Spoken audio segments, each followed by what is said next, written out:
Hi hello ಎಲ್ರಿಗೂ ಸ್ವಾಗತ ಸುಸ್ವಾಗತ. ಈ ದಿನದ ನಿನ್ನ ಜೊತೆ ನನ್ನ ಕಥೆ ಧಾರಾವಾಹಿ ಸಂಚಿಕೆ ಏನಾಗಿದೆ ನೋಡೋಣ ಬನ್ನಿ. ನಿಮ್ಮೆಲ್ಲರ ಆಶೀರ್ವಾದ ಬಹಳಷ್ಟು ಮುಖ್ಯ. ಪ್ಲೀಸ್ ಸಬ್ಸ್ಕ್ರೈಬ್ ಮಾಡಿ, ಶೇರ್ ಮಾಡಿ, ಒಂದು ಲೈಕ್ ಕೊಡಿ, ಕಮೆಂಟ್ ಕೊಡಿ.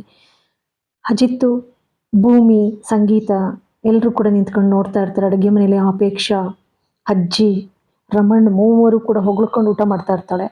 ಅತ್ತೆ, ನನಗೆ ಮಧ್ಯಾಹ್ನನೇ ಗೊತ್ತಾಗೋಯ್ತು ಇದು ಸಂಗೀತ ಅಡುಗೆ ಅಲ್ಲ ಅಂತೇಳಿ. ಹೌದು, ಶಾರದಾ ಇದೇ ಥರ ಮಾಡ್ತಾ ಇದ್ಲಲ್ವ, ನೆನಪಾಗುತ್ತೆ ಶಾರದಾ. ಹಾಗಂದಾಗ ಅಪೇಕ್ಷಾ, ಅಜ್ಜಿ ನೀವು ಪರವಹಿಸ್ಕೊಳಕ್ಕೆ ಶುರು ಮಾಡಿದೆ. ಬಿಡಮ್ಮ, ವಯಸ್ಸಾದ್ಮೇಲೆ ಕೈ ರುಚಿನೇ ಇಷ್ಟಪಡೋದು. ಹೊರಗೆ ಬರ್ತಿದ್ದಾಗೇ ಎಲ್ಲ ಊಟ ಮಾಡಿ, ಏನ್ರಿ ಭೂಮಿ ಕೈ ರುಚಿ ಇಷ್ಟು ಚೆನ್ನಾಗಿದೆ ಅಂತ ಗೊತ್ತಾದ್ಮೇಲೆ ಈಗಲಾರು ಥ್ಯಾಂಕ್ಸ್ ಹೇಳ್ಬೋದಲ್ಲ.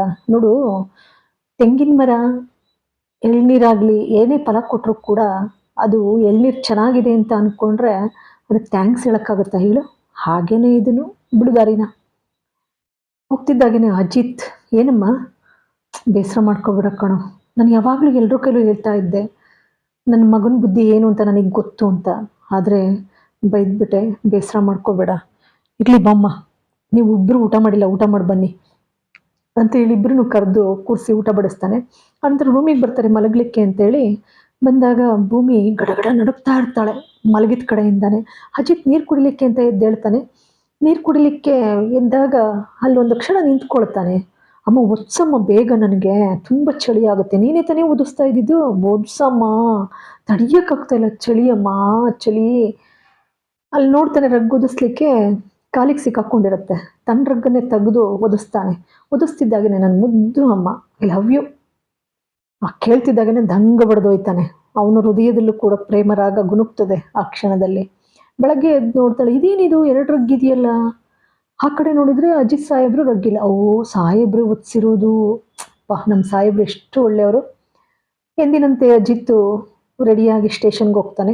ಹೊರಗಡೆ ಬರ್ತಾನೆ ಸ್ಟೇಷನ್ಗೆ ಹೋಗ್ಲಿಕ್ಕೆ ಅಂತ. ಬರ್ತಿದ್ದಾಗೇ ಆ ಕಡೆಯಿಂದ ಶ್ರವಣ್ ಜೀಪಲ್ಲಿ ಬರ್ತಾನೆ. ಕೂತಿದ್ದಾಗ ಶ್ರವಣ್ ಹಾಗೇನೆ ಕೂತ್ಕೊಳ್ತಾನೆ. ಇವನು ಒಂದು ಕ್ಷಣ ಬೈಕ್ ಮೇಲೆ ಹಾಗೆ ಕೂತ್ಕೊಂಡು, ಮಾವ ಒಂದು ಕ್ಷಣ ನನ್ನ ಕಡೆ ತಿರುಗಿ ನೋಡು, ಓಡ್ ಬಂದ್ಬಿಡ್ತೀನಿ ಹಾಗೆ. ಆದರೆ ಅವನ ಮನಸ್ಸಿನ ಮಾತು ಕೇಳ್ತೇನೋ ಅನ್ನೋ ರೀತಿಯಲ್ಲಿ ಶ್ರವಣ್ಣು ಕೂಡ ಅವನ ಮನಸ್ಸಿನಲ್ಲಿ ಅಂದ್ಕೊಳ್ತಾನೆ. ನೋಡು, ನೀನು ಹುಡ್ತಿದ್ದಾಗೇ ನಿನ್ನ ಕೈರೇಖೆ ಮೂಡೋದಕ್ಕಿಂತ ಮೊದಲೇ ನಿನ್ನ ಬಗ್ಗೆ ಕನಸು ಕಂಡವನು ನಾನು. ಸ್ವಾಭಿಮಾನದಲ್ಲಿ ಒಂದು ಪಟ್ಟು ನಿನ್ನ ಟೋಪಿಗಿಂತ ಮೇಲೆ ನಾನು. ಹಾಗಿರ್ಬೇಕಾದ್ರೆ ನಿನ್ನ ಹತ್ರ ತಿರುಗಿ ನೋಡೋ ಅಂಥ ಚಾನ್ಸೇ ಇಲ್ಲ. ಎಷ್ಟೊತ್ತಾದರೂ ಕೂಡ ಹಾಗೆ ನಿಂತ್ಕೊಳ್ತಾರೆ ಪರಸ್ಪರ. ಆನಂತರ ಅಜಿತಿ ಅವನ ಪಾಡ್ಗೆ ಅವನು ಸ್ಟೇಷನ್ಗೆ ಹೋಗ್ತಾನೆ. ಇತ್ತು ಶ್ರವಣ್ ಒಳಗೆ ಬರ್ತಾನೆ. ಒಳಗೆ ಬಂದವನು, ಎಲ್ಲರೂ ಬನ್ನಿ, ಗುಡ್ ನ್ಯೂಸ್. ಎಲ್ಲರೂ ಬರ್ತಾರೆ. ಬರ್ತಿದ್ದಾಗೇ ಎಂಗೇಜ್ಮೆಂಟ್ನ ಹೇಗೂ ಫೆಬ್ರವರಿ ಕೊನೆ ಅಂತ ಅಂದ್ಕೊಂಡಿದ್ವಲ್ಲ, ಅದೇ 25ನೇ ತಾರೀಕು ಫಿಕ್ಸ್ ಆಗಿದೆ, ಒಪ್ಕೊಂಡಿದ್ದಾರೆ ಅಂತ ಹೇಳಿ ಮುತ್ತು ಕೊಡ್ತಾನೆ ಅವಳು ಅಂಜುಗೆ. ಮುತ್ತು ಕೊಡ್ತಿದ್ದಾಗೇ ಇವಳು ಕೂಡ ದೇವಿಯಾನಿ ನಿಂತಿರ್ತಾಳೆ. ಆನಂತರ ಅವ್ರ ಸಂಗೀತ ಇದ್ದವಳು ಈ ಮನೆಯಲ್ಲಿ ಗೆಜ್ಜೆ ಹಾಕ್ಕೊಂಡು ಪುಟ್ಟು ಕೂಡಾಡ್ತಾ ಇದ್ದವಳು ಈಗ ಇನ್ನೊಬ್ರ ಮನೆ ದೀಪ ಬೆಳಗಕ್ಕೆ ಹೋಗ್ತಾ ಇದ್ದಾಳೆ. ಹೌದು, ಸುಮ್ಮನೆ ಮಾಂಗಲ್ಯನ ತಾಳಿಗೆ ಹಾಕ್ಕೊಂಡು ನನಗೂ ಮದುವೆ ಆಗಿದೆ ಅಂತ ಅನ್ನೋದಲ್ಲ, ಇದು ನಿಜವಾದ್ದು. ಇನ್ನೊಂದು ತಿಂಗಳಿಗೆ ಎಂಗೇಜ್ಮೆಂಟು, ಅದರೊಂದು ತಿಂಗಳಿಗೆ ಮದುವೆ ಆಗೋಗ್ತದೆ, ಈ ಮನೆ ಸಂಬಂಧ ಕಳ್ಕೊತ್ತು ಅಂತ ಅಪೇಕ್ಷಾ ಅಂತಾಳೆ. ಹಾಗಂತಿದ್ದಾಗೇ ಶ್ರವಣ ಅಂದ ಮಾತಿಗೆ ಭೂಮಿ ನೊಂದು ನಿಂತಿರ್ತಾಳೆ. ಇಲ್ಲಿ ಅಪೇಕ್ಷನೂ ಅದ್ರ ಜೊತೆಗೆ ಅಂದ್ಬಿಡ್ತಾಳೆ. ಹಾಗಂತಿದ್ದಾಗೇ ಇಲ್ಲಿ ಅಂಜು, ಸಾಧ್ಯನೇ ಇಲ್ಲ, ನಾನು ಈ ಮನೆ ಬಿಟ್ಟು ಹೋಗೋದಿಲ್ಲ, ನಾನು ಮದುವೆ ಆಗೋದಿಲ್ಲ, ನನಗಿಷ್ಟ ಇಲ್ಲ.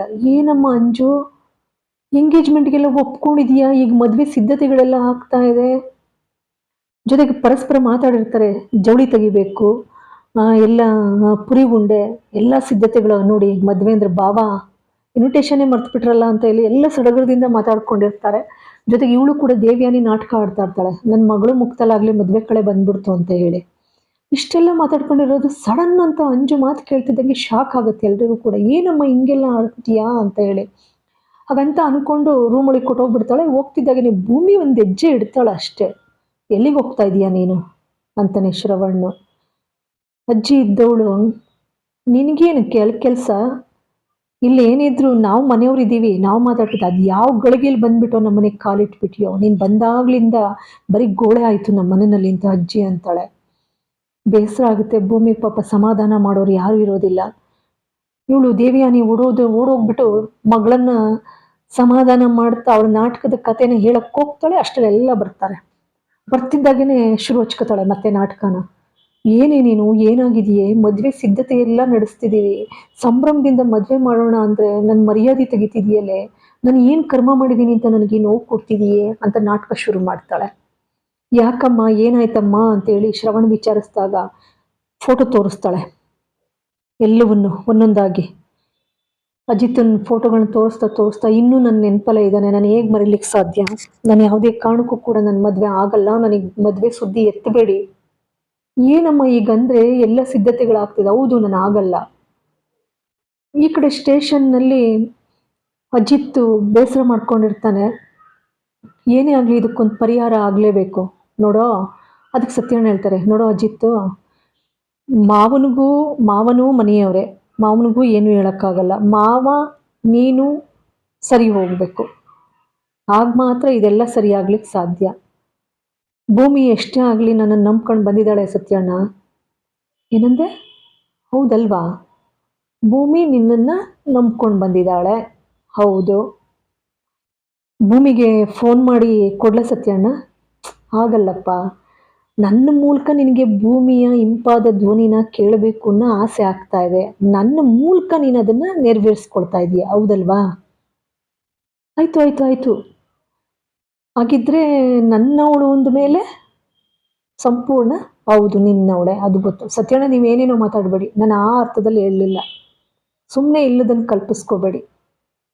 ನನ್ನನ್ನು ನಂಬಿ ಬಂದಿದ್ದಾಳೆ ಅಂತ ಅಂದರೆ ಜವಾಬ್ದಾರಿ ಇದೆ ನನ್ನ ಮೇಲೆ.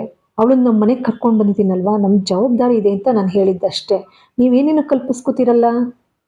ಅಷ್ಟರಲ್ಲಿ ಭೂಮಿ ಫೋನ್ ಮಾಡ್ತಾಳೆ. ಭೂಮಿ ಫೋನ್ ಮಾಡಿ ಏನಾಯಿತು, ಏನು ಫೋನ್ ಮಾಡಿದೆ ಅಂತ ಕೇಳ್ತಾನೆ.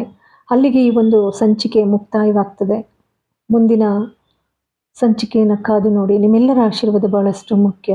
ಪ್ಲೀಸ್ ಸಬ್ಸ್ಕ್ರೈಬ್ ಮಾಡಿ, ಶೇರ್ ಮಾಡಿ, ಒಂದು ಲೈಕ್ ಕೊಡಿ, ಕಮೆಂಟ್ ಮಾಡಿ.